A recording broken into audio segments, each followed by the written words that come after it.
Saat sampai di rumah, kulihat rumah nampak sepi. Sepertinya mereka belum pulang ke rumah. Paling juga masih jalan-jalan. Aku masuk ke kamar, tempat paling nyaman bagiku di rumah ini. Kulihat Mas Romi sedang menghadap ke laptop. Berhubung aku sedang bahagia, aku berinisiatif untuk membuatkan kopi buat Mas Romi. Biarlah hari ini aku sedikit berbincang dengannya. Ini Mas, biar tetap semangat kerjanya. Ku sodorkan segelas kopi ke arahnya. Makasih ya sayang, aku senang kamu bisa seperti dulu lagi. Masih siang, kok Mas sudah di rumah? Iya sayang, tadi Mas rasa gak enak badan. Jadinya ya Mas pulang saja, biar nanti kerja di rumah aja. Emang kenapa sampai gak enak badan gitu? Lagi stres ya?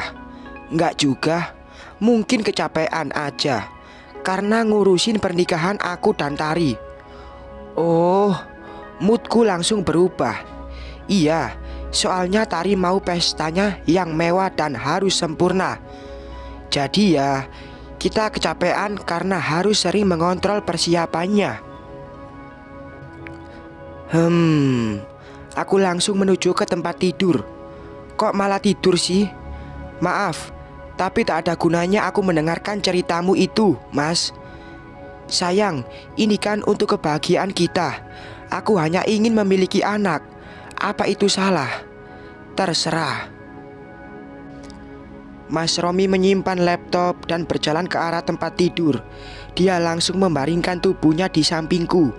Mas Romi memelukku erat dan mulai mencium aku. Jika sudah seperti ini, itu tanda bahwa Mas Romi sedang menginginkannya. Aku langsung menyingkirkan tangannya dan menghindar dari ciumannya. Kamu kenapa sih selalu menghindar? Terlihat ada rasa marah dari wajah Mas Romi yang sangat merah. Aku kan sudah bilang, aku tak mau disentuh olehmu lagi, Mas. Aku tak mau. Tangan yang sudah menyentuh dan menjamah wanita lain, menyentuh dan menjamahku juga. Aku dan dia belum menikah. Kami juga belum melakukan apa-apa. Jadi aku mohon jangan menghindar. Kamu yakin, Mas? Ayolah, aku adalah lelaki normal. Sudah lama aku tak melakukannya dan aku sudah tak tahan lagi. Kamu gak kasihan melihat suamimu tersiksa seperti ini? Kalau kamu dan Tari gak pernah melakukan apa-apa, kenapa hari ini Mama, Tari dan Rani pergi ke rumah sakit untuk memeriksakan Tari yang katanya sedang pusing dan mual itu? Maksud kamu apa? Aku gak ngerti. Mas Romi tampak salah tingkah. Jangan terus berbohong, Mas. Semakin kamu berbohong, aku akan semakin membencimu. Aku menatapnya tajam. Sedangkan Mas Romi hanya menunduk dan tak berani melihat ke arahku. Aku duduk termenung di balkon kamar, merenungi perbuatanku akhir-akhir ini. Aku merasa bahwa aku sudah terlalu jahat. Saat aku mengatakan bahwa Tari adalah perempuan sampah, aku juga merasa tertuduh. Aku merasa aku tak ada bedanya dengan dia, karena aku juga hanyalah perempuan sampah yang rela tidur dengan ayah mertua demi membalaskan dendamku. Saat aku menolak berhubungan dengan Mas Romi karena dia sudah menyentuh dan menjamah wanita lain, aku pun merasa bahwa aku tak pantas disentuh, karena aku juga sudah membiarkan diri ini disentuh dan dijamah oleh ayah mertua. Aku merasa sangat hina. Aku perempuan yang kotor. Aku menghalalkan segala cara hanya untuk membalaskan dendamku. Apakah lebih baik jika aku akhiri saja semuanya ini? Apakah aku akan merasa lebih bahagia jika mengalah? Haruskah aku kembali berserah dan menyerahkan segala masalahku ini kepada Tuhan? Terlalu banyak pertanyaan di benakku ini, membuat aku menjadi pusing dan sakit kepala. Lebih baik aku kembali ke tempat tidur, berharap jika aku tertidur dan bangun, aku bisa merasa lebih baik. Aku ke dapur, membuat kopi dan mengambil cemilan untuk menemaniku menonton di ruang keluarga. Walaupun ada Bik Murni, tapi aku tidak suka memerintahnya. Aku lebih suka membuatnya sendiri. Saat menuju ke ruang keluarga, kulihat para manusia-manusia tak tahu diri sedang berkumpul di sana. Aku ingin memutar balik, tapi sudah lebih dulu dilihat mereka.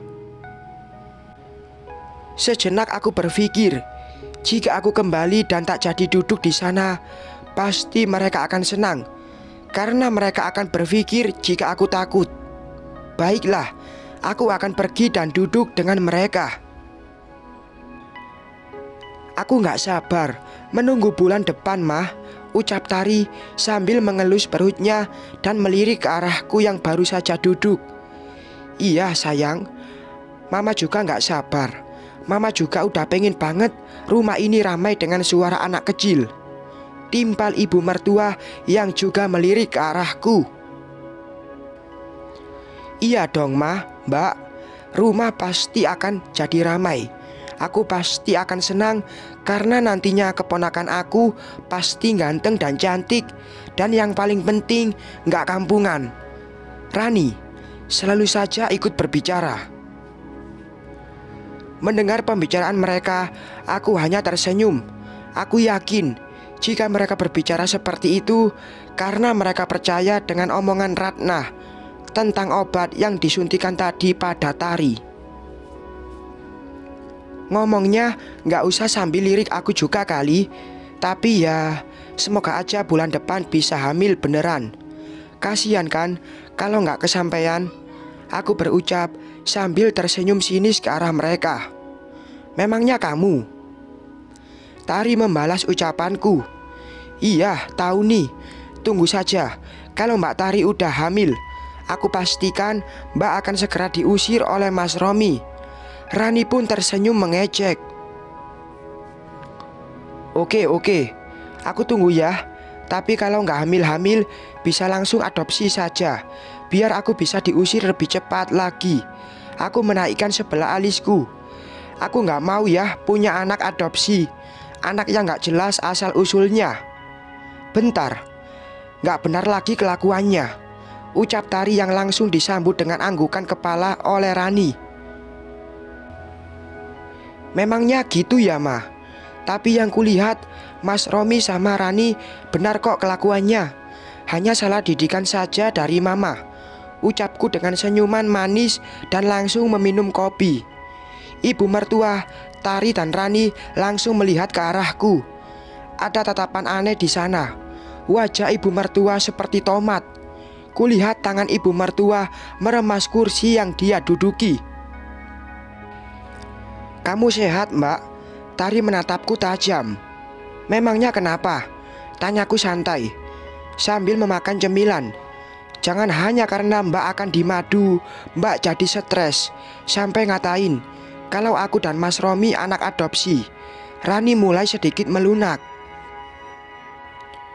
Iya, tahu nih, buat shock saja. Jangan gila dulu. Kamu kan belum lihat mewahnya pesta pernikahan kami nanti. Tari ikut menimpali. Oh, oke, gak apa-apa kok. Kalau dibilang stres, iya kan, Mah? Ku tatap wajah ibu mertua dengan senyuman yang paling manis.